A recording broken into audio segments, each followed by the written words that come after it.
ऐसे बैठ जाएगा।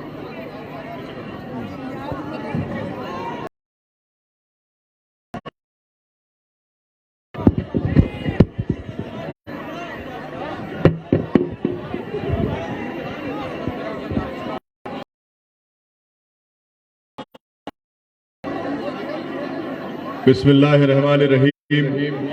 अस्सलामु अलैकुम वरहमतुल्लाहि वबरकातुहू।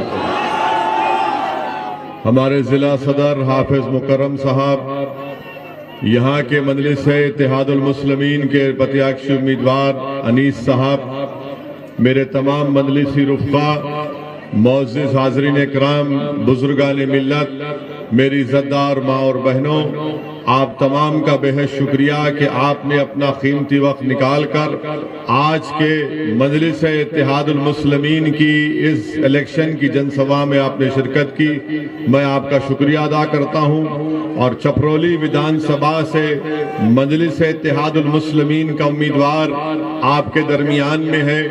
आप ये भी जानते हैं कि उत्तर प्रदेश के विधानसभा के चुनाव में मजलिस इत्तेहादुल मुस्लिमीन भागीदारी परिवर्तन मोर्चा का हिस्सा है और बाबू सिंह कुशवाहा की जन अधिकार पार्टी और दीगर अति पिछड़ा समाज की मुख्तलिफ सियासी पार्टियों ने मिलकर हमने इस परिवर्तन मोर्चा को बनाया है, जिसमें हमने ये तय किया है कि अगर उत्तर प्रदेश और छपरौली की जनता इस अलायंस को अपने आशीर्वाद, अपनी दुआओं और वोट से नवाजेगी तो इंशाअल्लाह ताला पहला मुख्यमंत्री उत्तर प्रदेश का बाबू सिंह कुशवाहा होंगे 2.5 साल के लिए। उसके बाद 2.5 साल के लिए दलित समाज से कोई उम्मीदवार होगा और 5 साल में एक डिप्टी चीफ मिनिस्टर अल्पसंख्यक समाज मुसलमान से होगा। 2 पिछड़ा समाज से बनाए जाएंगे।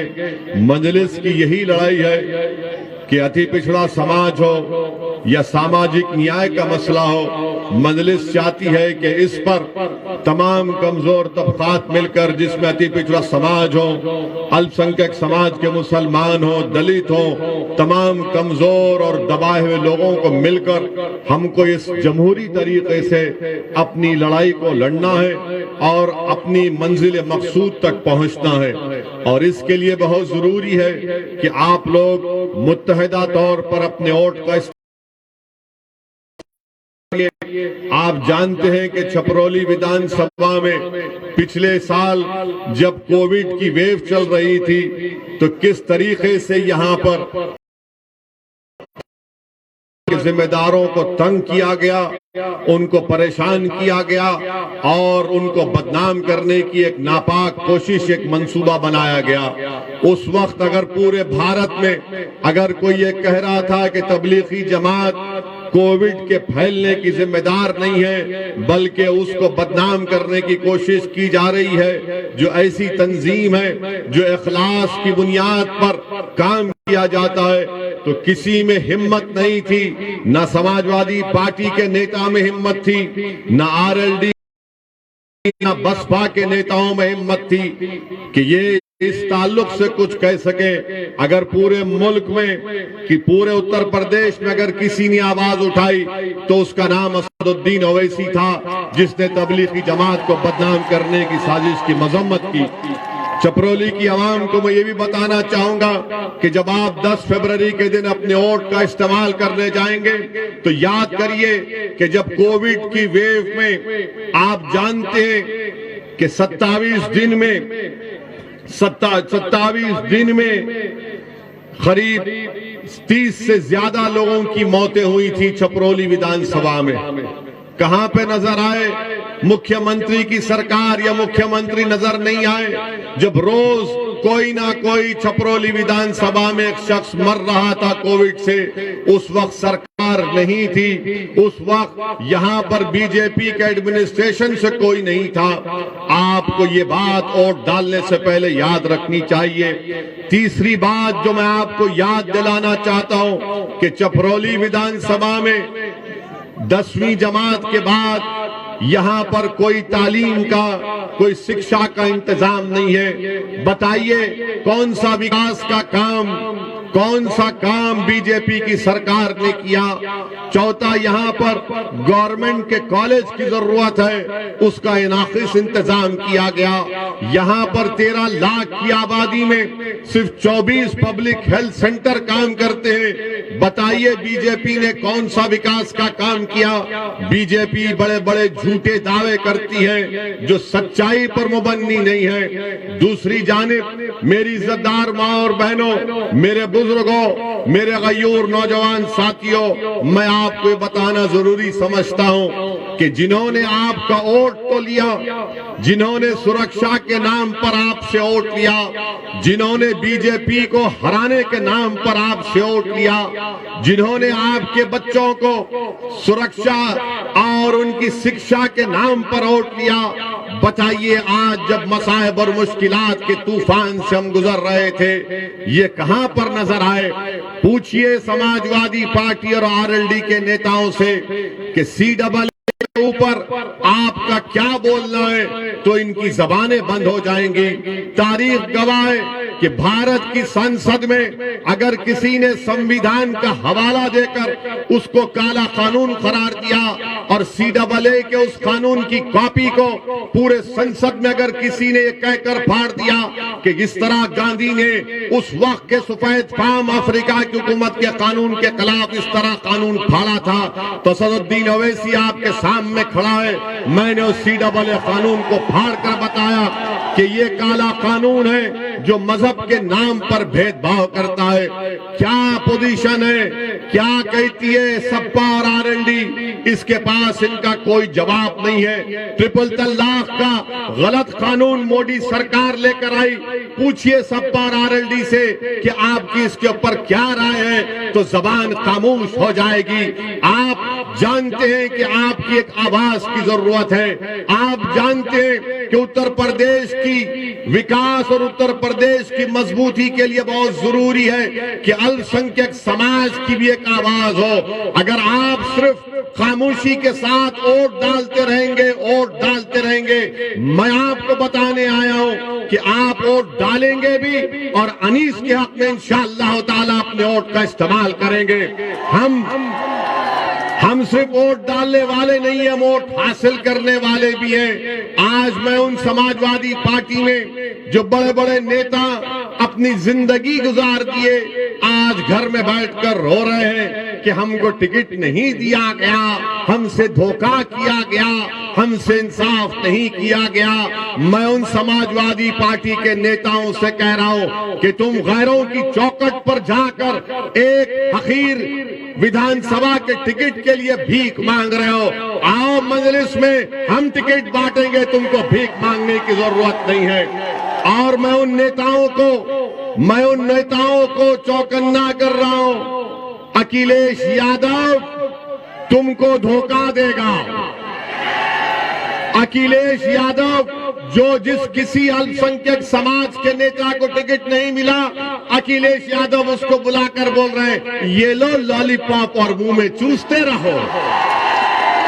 और लॉलीपॉप अखिलेश यादव क्या दे रहे, बोल रहे हैं कि सरकार आएगी तो तुमको MLC बनाएंगे, सरकार आएगी तो तुमको राज्यसभा भिजा देंगे। अरे राज्यसभा तो प्रोफेसर के मुकद्दर में जिंदगी भर के लिए लिखा है, MLC तुमको नहीं मिलेगा।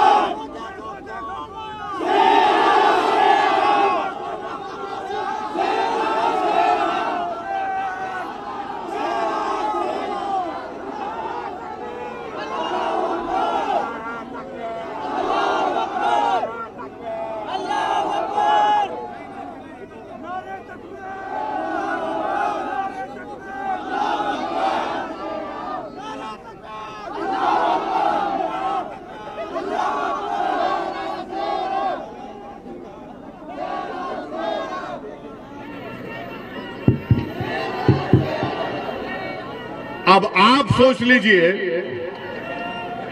बाबा क्या कहते हैं, विकास किया। अरे बिजली का इंतजाम नहीं किया, क्या खास विकास किया बाबा तूने? बाबा ने तो कुछ किया ही नहीं। बाबा सिर्फ लंबी लंबी छोड़ते अपने उस्ताद की तरह, मोदी जी की तरह। अनिल, बिजली का इंतजाम नहीं। मैं आपसे अर्ज कर रहा था, मैं आपको बता रहा था समाजवादी पार्टी के बारे में, तो मैं समाजवादी पार्टी के नेताओं को कह रहा हूं कि आप अगर घर में बैठ गए तो हमेशा के लिए बैठ जाएंगे।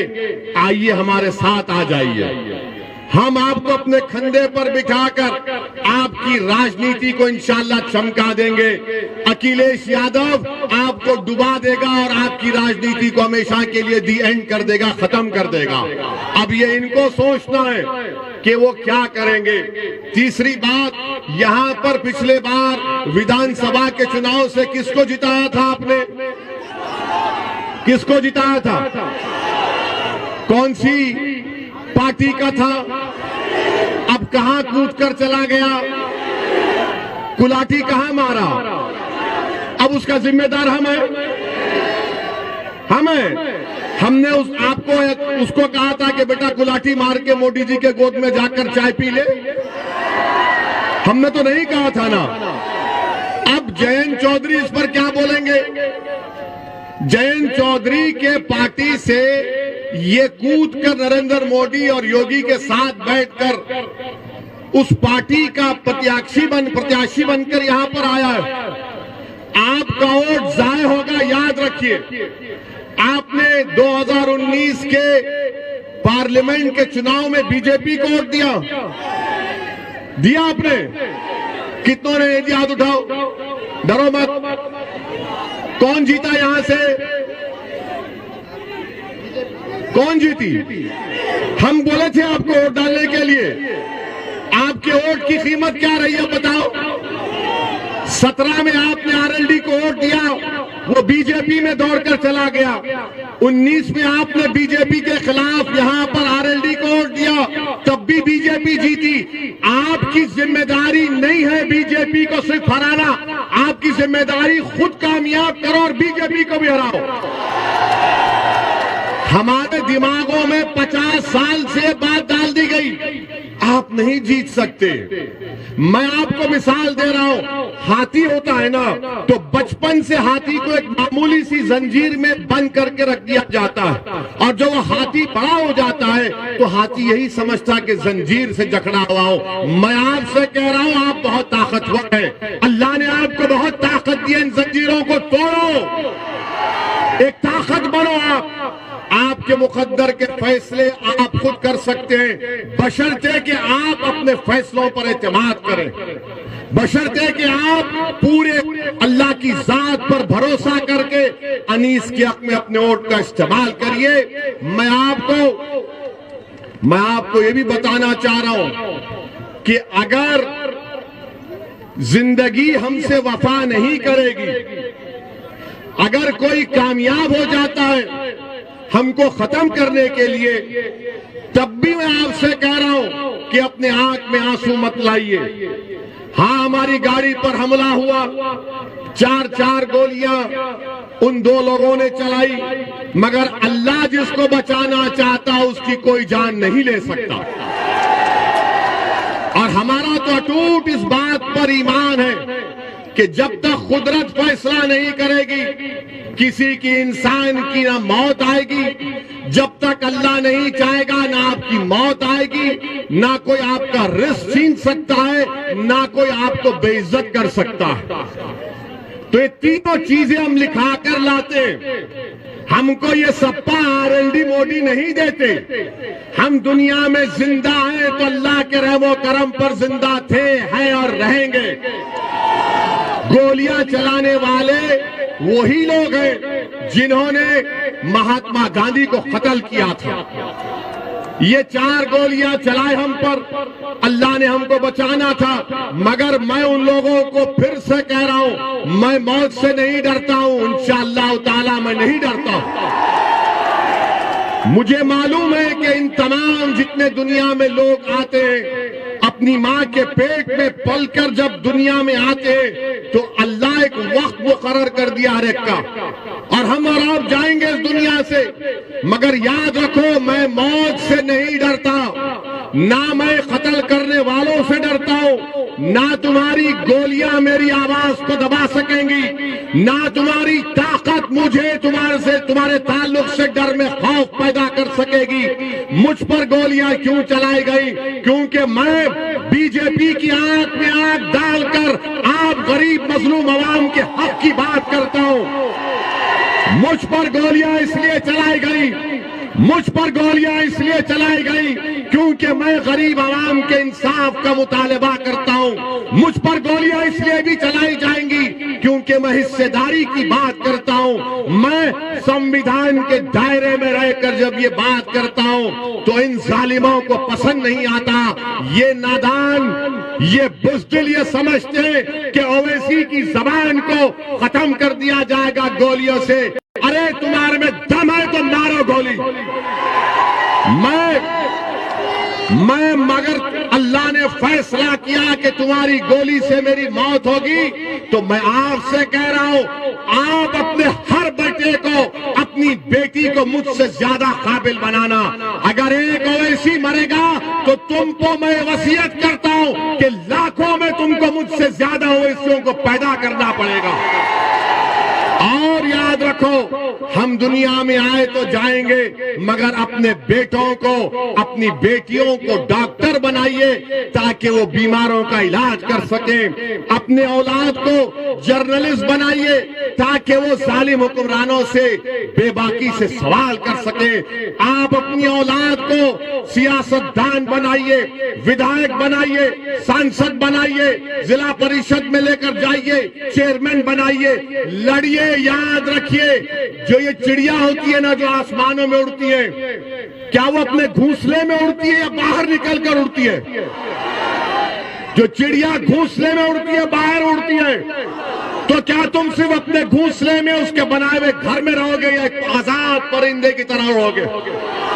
उड़ो, अपने ख्वाबों को पूरा करो। याद रखो, तुमको डरने की ये जरूरत नहीं है, डरने और घबराने की जरूरत नहीं है। अल्लाह हमारे लिए काफी है, अल्लाह हमारे लिए काफी है। मेरे अजीज दोस्तों और बुजुर्गों, मैं आपको जज्बात में लाने के लिए नहीं कह रहा हूं, मैं आपसे ये भी नहीं कह रहा हूं कि मेरे हाल पर तरस खाकर तुम मंजलिस के हक में वोट का इस्तेमाल करो। मैं, अल्लाह जानता है, मैं दिल की बात, मेरी सोच और फिक्र आपके सामने रख रहा हूं। कल मोदी सरकार ने कहा कि ओवैसी तुमको जेड कैटेगरी की सिक्योरिटी देते। हमारे अतराफ में कहा गया 10-10 बंदूक लेकर लोग खड़े रह जाएंगे। हमने कहा, हम जब से राजनीति में आए हमने कभी सिक्योरिटी नहीं ली और ना कभी लेंगे, इंशाअल्लाह ताला नहीं लेंगे, क्योंकि मेरा मानना यह है कि छपरौली की विधानसभा के लोगों को अगर उनकी जान का तहफ्फुज़ होगा, आपको सुरक्षा मिलेगी तो मुझे भी सुरक्षा मिलेगी। अगर उत्तर प्रदेश के गरीब को, दलित को, अति पिछड़ा समाज को, उसकी जिंदगी को हिफाजत मिलेगी तो हमको मिलेगी। मोदी जी, योगी जी, याद रखिए, ओवैसी को सुरक्षा देकर आप अगर पीलू खान को, जुनैद को, इखलाक को, रकबर को अगर सुरक्षा नहीं देंगे तो क्या फायदा मेरी सुरक्षा का? क्या फायदा मेरी सुरक्षा का? इस देश में, इस प्रदेश में गरीबों को सुरक्षा की जरूरत है। और योगी आदित्यनाथ का बड़ा बुलंद बांग दावा कि हमने क्राइम को खत्म कर दिया। तुमने कौन सा क्राइम खत्म किया, हमको तो नजर नहीं आता। हमने कल पार्लियामेंट में खड़े होकर कह दिया कि हमको जेड कैटेगरी की सिक्योरिटी की जरूरत नहीं है। आप अल्पसंख्यक समाज के, भारत के गरीबों को, मुसलमानों को, दलितों को, जितने गरीब, कमजोर, पिछड़े, दबाए हुए, उनको एक कैटेगरी का शहरी बनाइए। आज ये तमाम समाज नीचे तक आ चुका है, जेड कैटेगरी में आ गया है। मुझे सिक्योरिटी की जरूरत नहीं है, मुझे हिस्सा चाहिए, मेरी लड़ाई हिस्सेदारी की है। मेरी लड़ाई हिस्सेदारी की है। चपरौली में स्कूल होना चाहिए, चपरौली में अस्पताल होना चाहिए, ये हमारी लड़ाई है। मेरी आपसे अपील है कि आप इस लड़ाई में, हिस्सेदारी की लड़ाई में हमारा साथ दीजिए और 10 तारीख के दिन पतंग के निशान पर आप पूरे एतमाद के साथ यहां पर मजलिस को कामयाब करिए। सलाम अलैकुम, खुदा।